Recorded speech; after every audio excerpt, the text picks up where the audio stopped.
Deuteronomy 19:2.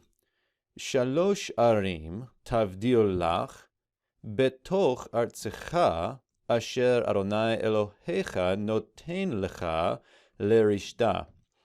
So we've got a pretty simple verse here today. We begin with 3 cities, and the numeral 3 here is pretty straightforward, but then notice we get cities.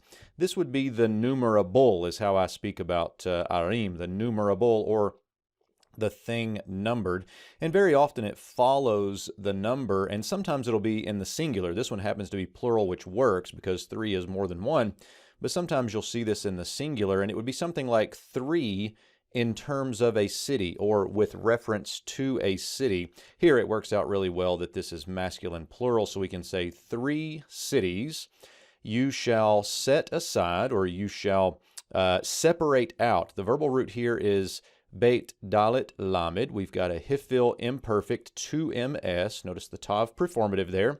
Hifil gives us this Hirik Yod thematic vowel, so very straightforward there. Tavdil.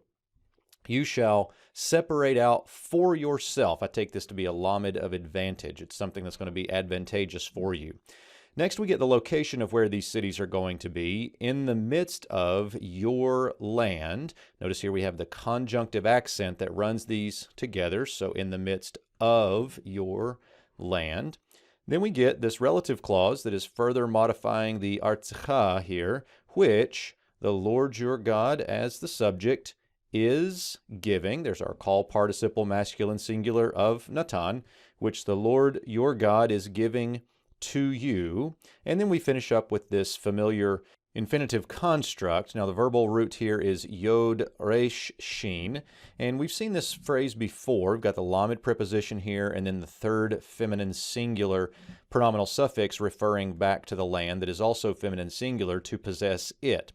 Now yarash is a one yod vav verb. It's yod in the lexical form, but the morphology here tells us that it behaves like a one vav, because in the infinitive construct, that vav is gone, it's missing. And so, lerishta, we get this tav at the end of it, would be to possess it, which the Lord your God is giving to you to possess it.